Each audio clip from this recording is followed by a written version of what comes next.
What's going on, family? It's the entertainer, the motivator, the educator, Lucky Murray, back with another CHH Now, where we talk about current Christian hip hop, independent Christian hip hop, all things Christian hip hop.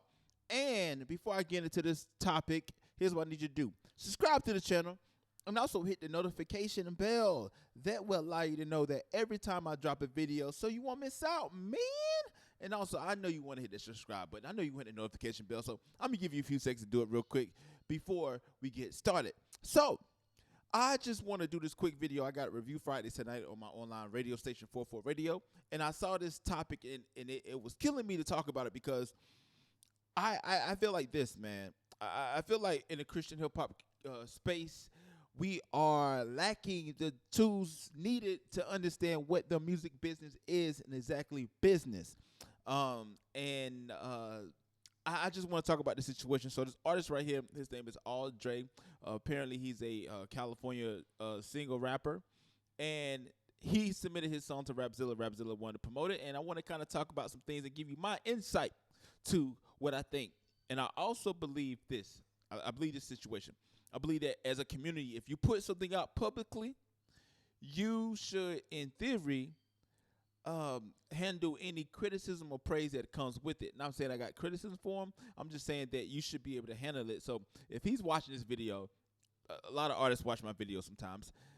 I am giving my opinion, and if you don't like that, I'm sorry. This is my platform. I do whatever I please. But so Aldre had some words to say about Rapzilla, and we're gonna go there. We're gonna talk about it. So here it goes. It's brought to you by the Cruise Hip Hop Corner. What's the deal, y'all? Hope everybody's doing well. Look, check me. I'm gonna get some context to the video that I made yesterday. Some people know about it, some don't. Some people are asking me like, hey man, explain what happened. So first and foremost, I'm gonna clear the room. I've always been given opportunity from Rapzilla. I'm on their SoundCloud, I'm on their website, I've been on their Instagram, on all of these things multiple times. So this is not coming from somebody who's angry or upset because I didn't receive something. So what happened was I want to kind of present this before we get into the conversation.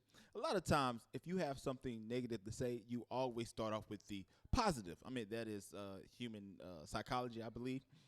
It's always to have a stance of, hey, this is not a place of hate. This is a place of love. This is what's been going on. This is what I am doing. I'm not saying, Aldre, I'm just saying that when I watched it, and I just want you to notice that. So let's get into what's crack-a-lacking. Given the opportunity, which I thought was an opportunity at the time, for them to take my song Before I Die. They came to me for a song called Before I Die to push on their webs, to push on their playlist. But the catch is that they would take 50% of my streaming revenue. Now that I've matured, I'm like, dang, bro, that was not 50%. So I want to stop it right there. Now, 50% of your streaming royalty is a lot of money. When it comes to streams are getting a fraction of a penny. I think it's point 63 or point 63. Is it right? It's basically roughly 3 streams equals 1 penny, roughly. So when it comes to getting half the streams, you got to kind of understand who's losing at this particular situation. If it's an unknown artist, and let's say Rapzilla's using their platforms and their connections to get you placed on these certain streams, thus letting you get numbers, it's like Rapzilla should be compensated for that. And if you don't want to get them half of your streaming income, which is very little at all, then what is a fair agreement from the artist to the platform to be like, hey, look, basically Rapzilla is a playlist curators, and they also get money on the back end from streaming. I don't know if they take royalties as far as songwriting royalties. I don't know all that situation, but you got to know exactly what you want to do. And a lot of artists, I mean, this is something that's being known, that Rapzilla promotes certain artists, and they take 50% of their streaming royalties. I don't know exactly how the paperwork looks, but I don't know what Rapzilla is actually doing in order to get these numbers. But if it benefits you and it aligns with your goals, it may be worth it. A lot of people cry about having record deals until it doesn't benefit them no more. If you look at the Migos, one of the top selling acts in the 2010s. But then when they're not the hottest thing no more, they start to look at their money. They start looking at their contract, and it's looking kind of funny. Now they're in a legal battle between their current record label. So I think with artists, you have to look at what are your goals. If your goals are to get these streaming numbers, people can give you these numbers, but it's going to be a price that you are going to have to pay for that. So are you willing to pay that price or not? It depends on you. So let's keep going. But at the time, I'm thinking of it as an opportunity. You know, I didn't really have much at the time, so I was just blessed to be acknowledged in those things. And then I want to stop it here. A lot of these artists, especially CHH, are looking for validation, right? They're looking for somebody to say, good job. You're doing a great job. Keep up the good work. I see you. Versus relying on A, the Holy Spirit and God, and B, also relying on their what they believe is true or not. You know what I'm saying? Like you have to be confident in that. And a lot of people in CHH that I'm seeing now running their business like it's 2000 between 2010. They're running it 10 years behind. They don't know there's a new model when it comes to music marketing, music business, and they still act like, hey, look, a platform is going to blow you up. You know what I'm saying? And one thing cannot blow you up. I'm doing a class. Brenson wrote a book called 10 Things All CHH Artists Should Know. I'm doing a class about that probably next week or whatever, and he talks a little bit about that. But you shouldn't put all your eggs in one basket, and you don't need to be validated from, I don't care, Rapzilla, Hip Hop DX, The Breakfast Club. I don't care what platform it is. The only person that should validate you in the beginning is Jesus Christ. So let's keep going. So the song drops. When the song drops, I told my fans, my family, like all the people who supported me, hey, stream this. My people streamed it. They had it on repeat. Like, it was going up. It was. So here's the problem. When you ask your fans to repeat songs on Spotify, Spotify can detect fraudulent activity on your account. That could be bots, or it could be somebody who sits there and blasts your song on repeat for 8 hours a day. You know, your streams, yes, will run up, but it looks kind of fishy. Like, this dude only got 10 listens, and out of 10 listens, he got 600,000 streams. It don't seem right. So a lot of people can dictate that, and Spotify is a very smart system, you know. Let's see how this is folding out. It was all love, and then I received a message from out of nowhere telling me, hey, from Chad, stop buying streams. Please stop. Now the day before, that really messed with me. It wasn't no accident. I had never talked to Chad before. That was the only thing that he had ever wrote me. So that really messed with me, because the day before, me and my wife were at a Whole Foods. I was discriminated against because of the color of my skin, and not given the benefit of the doubt that I was there as a shopper. I was denied access to the restroom because you needed a code. 5 minutes later, my wife was given access to use the restroom. So in context, he is in an interracial marriage. So I want you to kind of get that gist, because you may think like, okay, what's the difference between if you ask and your wife asks? What's the difference? His wife is Caucasian. So I'm going to put this in context. And so for me, like, there have been things also that happened that I don't want to go too much into, but there have been things that happened that already had me on edge. So when this white man hops into my DMs telling me stop buying something, and talking to me as if he had an ownership over me, like he had authority over me, I wasn't with that.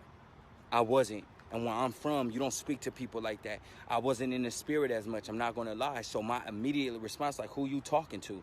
I don't know who you think you is. I don't care about your position. I don't care about none of this. When the switch of fear no man started to come in, I didn't care who he was. Am I proud of the anger that I had? No. But I feel like there needed to be a correction. And I told him, you could have asked me, was I doing these things? And I could have gave you an answer and told you that my family and people started to stream this and have it on repeat. There was a lot of love that was given. Exactly. So think about this. To have a song on repeat, you don't have to be there listening. There's no way somebody's listened to one song 200 times in a row. It doesn't happen, and Spotify knows that. You see what I'm saying? So whether or not you got the stream from bots or you got a certain group of people to stream it multiple times. Because let's say this. If you stream one song all day long, you can get to the point where that's cases that somebody racked up 48,000 streams in 2 days just streaming their album on repeat all day long. And Spotify was like, look, there's no way one person can stream these numbers for that. They're smarter than that. So let's keep going. Let's keep going. During this time. And so I was really angry with how he responded to me, would never have spoken to me before. The way that he spoke to me, I felt like was like belittling. You know what I'm saying? And you in our culture.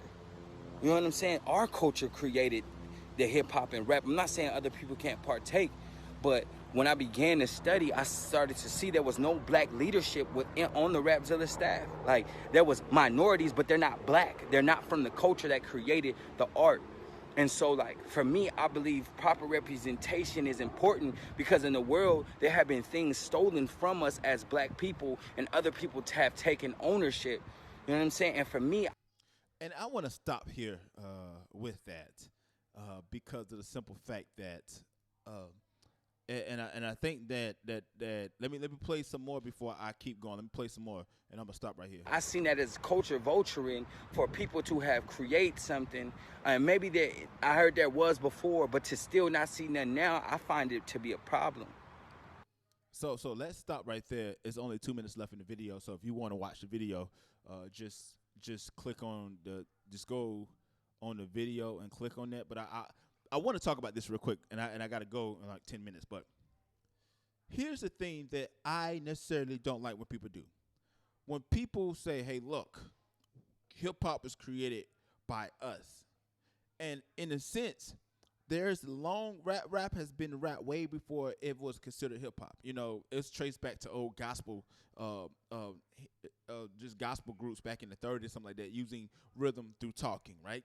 So hip-hop is nothing new. James Brown used to rap, not in the sense that it is today, but he used to rap, and, preachers, freestyle on the pulpit a lot of times. So when somebody says, look here, like somebody's taking something from the culture that is ours, you first have to define what is our culture, right?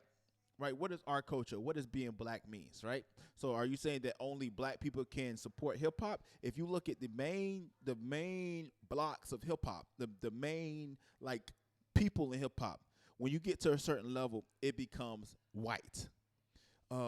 Reach Records would not be where Reach Records is at if it wasn't for white people supporting their records. I'm not saying they didn't have any black people or any other minorities supporting their records, no. But they would not be where they are today if they didn't switch and cross over and become what they are today. You know what I'm saying? Like, white people make up a majority of hip-hop. I'm not saying all white people, but it is a big culture. Hip-hop is no longer just simply an urban music form for the people, right? It starts off that way, but as it grows, the audience grows, and it becomes more mainstream. And when you get more mainstream, what does that mean? More white people. So for him to sit here and say that, hey, look, Rapzilla is culture vulturing because you are mad that Chad talked to you about, hey, look, stop streaming the numbers based off of data that he received, because if he has relationships with these playlists, with Spotify, with Apple Music, and he's noticing a spike, okay, if he's noticing a spike on Spotify but not noticing a spike on Apple Music, is something fishy, right? So I did some research with Aldre. Aldre has his song, Before I Die, I think that's the name of the song, has over 277,000 streams, right? But at the same time, he has over 61,000 monthly listeners. But if you check on it and try to see the artist that he sounds like, there's nobody there. Spotify's algorithm hasn't picked up. I mean, he has so many streams, but Spotify hasn't picked up on the fact that he sounds like. I mean, it's mathematics. I mean, typically if you get enough streams, they're gonna pull enough audience so that you have a certain sound like.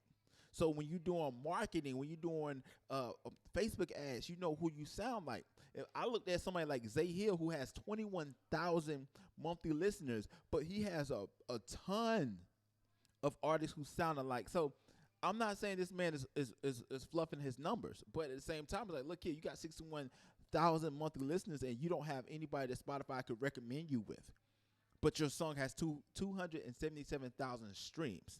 So we're in an age right now where a lot of artists are trying to fake the funk and fake the look to try to make themselves appear bigger than what they actually are. You know what I'm saying? With I don't care how many streams you got, but if you don't have a loyal fan base that will show up at your show, if you don't have a loyal fan base that will buy your tickets, if you don't have a loyal fan base that will buy your merchandise, here's what will happen, people. You will be a fraud and you will be found out. Now, I don't know Aldre, so I can't speak on his certain artistry status. I'm just speaking factual. So a lot of these artists need to understand too. If you think that Rapzilla is old, that Rapzilla represents all of Christian hip hop, and that Rapzilla needs to have a black person on their staff or a minority, newsflash, they don't owe nothing to us. Period. You know what I'm saying? Like, Rapzilla has done a lot for the culture. Do I agree with everything Rapzilla does? Absolutely not. But at the same time, a platform that takes a risk on you to put your music out there and it pops, right?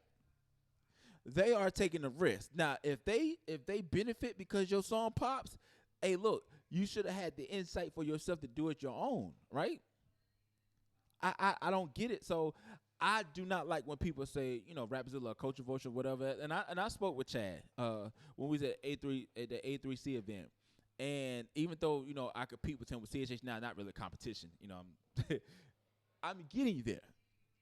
But you cannot deny what Rapzilla has done for the culture of Christian hip hop, and how allowed a lot of Christian hip hop to build a fan base off their platforms.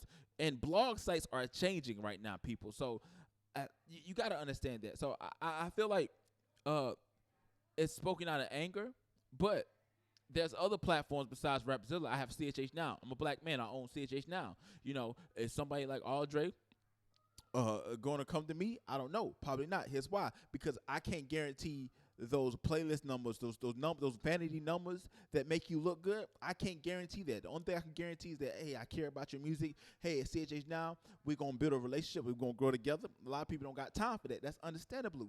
But here's the thing. Don't say that, hey, Rapzilla needs to do this when there's other people in the culture building platforms that are black, you know? So I think that Rapzilla is adding to the culture of Christian hip hop. And if it wasn't for Rapzilla, I would have never known the whole scope or what CHH is. Now, do we need to change? Absolutely. But at the same time, don't bite the hand that feeds you, right? And if you don't like the deal, do not take it. Nobody had a gun to your head and say, look, you're going to take this 50% of streaming income or else. No, you decide to do that. So if you decide to do that, that's your business decision. So, man, I'm curious to hear what you got to say about this, man. I'm very passionate because I was just thinking about this all day long. I'm like, you know what? It's time for us to speak out against people who think that, man, CHH is this, CHH that. You know what? CHH is where it's at because people do not want to work hard to build a fan base. They want to pay $20 to have 100,000 people listen to their records. And that's not how it works. That's not how it works. No marketing budget, no budget period. But at the same time, if you send your music to somebody cry that you spend $50 for them to listen to your song, if that's their rate, that's their rate. If you don't like it, don't spend your money. Point blank, period. I have never spent my money on a review critique Fridays at Rapzilla. You know why? Because I don't deem that as worthy for my money to be spent. Right? But if you spend $50 on CHH Now, you get a whole lot more. I am, pushing CHH Now because it is dope, man. So let me know what you got to think about it. Think about that, man. I'm getting ahead of myself. Go to chhnow.com, the latest, greatest Christian hip-hop news and media and sports. We got the charts. We got Review Fridays tonight, man. We got a lot of stuff, baby. And once again, it's the entertainer, the motivator, the educator, Lucky Murray Hill, CHH Now. And I want to hear your opinion about what you think Rapzilla as far as being a culture vulture and all this good stuff. I'm curious to hear what you got to say in the comment section below. But until next time, people.